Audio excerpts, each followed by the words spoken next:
TDP ప్రభుత్వం కింద ఏర్పాటు చేసి 44,000 మైనారిటీలకి 240 కోట్ల రూపాయలు లబ్ధి పొందారు మీరు. అదే కాకుండా మైనారిటీ వెల్ఫేర్ డిపార్ట్మెంట్ ద్వారా 2,500 కోట్లను ఉపయోగించుకున్నారు మీరందరూ.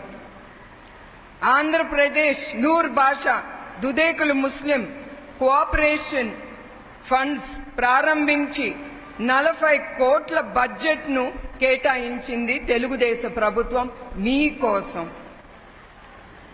అదే కాకుండా ఫీ రీఎంబర్స్మెంట్, అంబేద్కర్ ఓవర్సీస్ విద్యా విధానం, ఎన్టీఆర్ ఉన్నత విద్యాధరణ వంటి పథకాలను తీసుకొచ్చి 5,40,000 మైనారిటీ విద్యార్థుల్ని 1,000 కోట్ల రూపాయలతో లబ్ధి పొందారు మైనారిటీ విద్యార్థులు. అట్లానే ఇమాములకి 5,000 చొప్పున రూపాయలు, అట్లానే మౌజూములకి 3,000 రూపాయల చొప్పున గౌరవం వేతనం అందించారు. అట్లానే 30,200 మందికి లబ్ధి పొందారు దీని ద్వారా. అట్లానే ఉచిత కరెంట్ 50 యూనిట్ల నుంచి 100 యూనిట్ల వరకు పెంచి కరెంటు బిల్ని భారం తగ్గించారు మీ అందరి కోసం. అట్లానే టీడీపీ ప్రభుత్వం మీకు అందించిన రంజాన్ తోఫా, దుల్హన్, దుకాన్, మకాన్, స్వయం ఉపాధి లోన్లు వంటి 10 పథకాల్ని చంద్రబాబు నాయుడు గారు మీ మైనారిటీల కోసం తీసుకొచ్చారు. కానీ ఇప్పుడు ఈ ప్రభుత్వం ప్రతి ఒక్క పథకాలు మీకు అందాల్సిన అన్ని వాళ్ళు రద్దు చేసి పెట్టారు. ఇప్పుడు ఇన్ని మీరు విన్నారు. మీరు ఒక్కటే ఆలోచించాలి. నేను 2-3 వర్గాల ప్రజల్ని కలిశాను. ప్రతి వర్గంలో నేను చూసింది తెలుగుదేశం ప్రభుత్వం వాళ్ళు ఎంత గొప్ప పని చేశారో ప్రతి ఒక్క వర్గానికి చంద్రబాబు నాయుడు గారు. ఎందుకంటే నాకంటే కూడా మీకు బాగా తెలుసు చంద్రబాబు నాయుడు గారి హయాంలో ఆయన ప్రతి ఒక్క వర్గానికి న్యాయం చేశారు. ఎందుకంటే దాంట్లో ఆయన చూసింది ఆంధ్రప్రదేశ్ ప్రజలు, వాళ్ళు సంతోషంగా ఉండాలి, ఆ వర్గాలకు చెందిన వారు. దాంతో వాళ్ళు లబ్ధి పొందాలనే చాలా పథకాలు తెచ్చారు. కానీ ఇప్పుడు ఈ వైసీపీ ప్రభుత్వం వచ్చి ఒక్క పథకాన్ని కూడా ముందుకు తీసుకెళ్లలేదు. ఇప్పుడు నేను గుర్తు చేస్తున్నాను మీకు, ఒకప్పుడు ఉమ్మడి ఆంధ్రప్రదేశ్లో చంద్రబాబు నాయుడు గారు ఐటీ రంగాన్ని ముందుకు తీసుకొచ్చారు. ఆయన ప్రభుత్వం తర్వాత చాలా ప్రభుత్వాలు వచ్చాయి, కానీ ఎవరు ఇట్లా ఆపలేదు. ఆయన తీసుకొచ్చిన ఆ ఐటీ రంగం ఇప్పుడు అక్కడ లక్షలు కోట్లాది మందికి ఉద్యోగాలు కల్పిస్తాంది. అట్లానే చంద్రబాబు నాయుడు గారు కూడా ఈ ఆంధ్రప్రదేశ్ ఈ 5 సంవత్సరాలు ఏదో ఒకటి చేయాలి మన ప్రజలకి అనే ఆలోచనతో ఆయన చాలా పరిశ్రమలు తీసుకొచ్చారు. అట్లానే లోకేష్ ఐటీ మినిస్టర్గా ఉన్నప్పుడు చాలా ఐటీ రంగాలు తీసుకొచ్చారు. కానీ చాలా పరిశ్రమలు వాళ్ళ పరిశ్రమ మూత వేసి ఇతర రాష్ట్రాలకు వెళ్ళిపోయారు. అట్లానే కియా మోటార్స్ అనంతపూర్కి తీసుకొచ్చారు.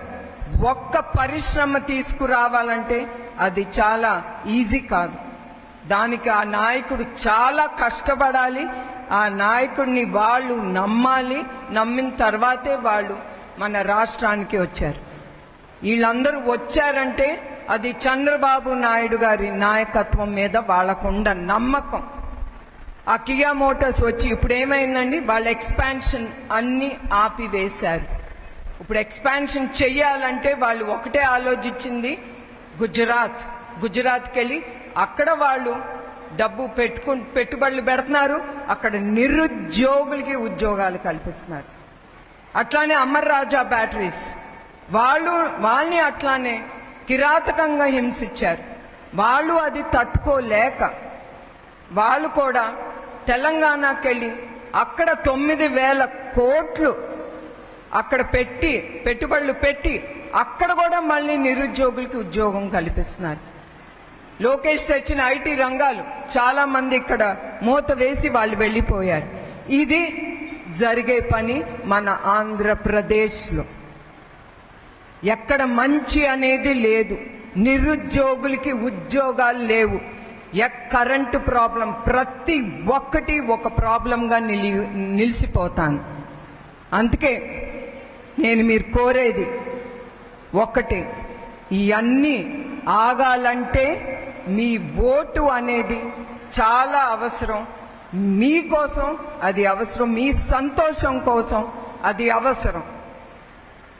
అట్లానే ఇప్పుడు ఈ ప్రభుత్వం ఏం చేస్తాంది? గంజాయి, శాండ్ మాఫియా, భూ కబ్జా, కల్తీ మద్యం, ఇది నంబర్ 1 స్టేట్గా మిగులుతోంది ఆంధ్రప్రదేశ్. యావత్ భారతదేశంలో ఎంత సిగ్గు చేయటో మనకి మీరు తెలుసుకోవాలి. అట్లానే ఒక్క రాజధాని లేని రాష్ట్రంగా మిగిలిపోతున్నాం యావత్ భారతదేశంలో. అమరావతి ఆపేశారు, 3 రాజధానులు అన్నారు, అది ఆపేశారు. ఇది కూడా మనకి సిగ్గు చేటు తల దించుకోవాల్సి వస్తుంది.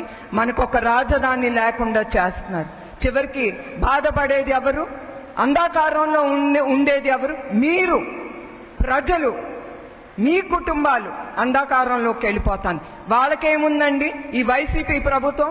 వాళ్ళు మీకు రావాల్సిన డబ్బులు కూడా ప్రతి ఒక్కటి మింగేసి వాళ్ళ జోబులు పొట్టలు ఆ డబ్బుతో నింపుకుని, మీ డబ్బులతో నింపుకుని వాళ్ళు సుఖంగా ఉంటున్నారు. పెద్ద పెద్ద ఇళ్ళు కట్టుకుంటున్నారు, లేదా ఇతర దేశాలకి ఆ డబ్బంతా రవాణా చేస్తున్నారు.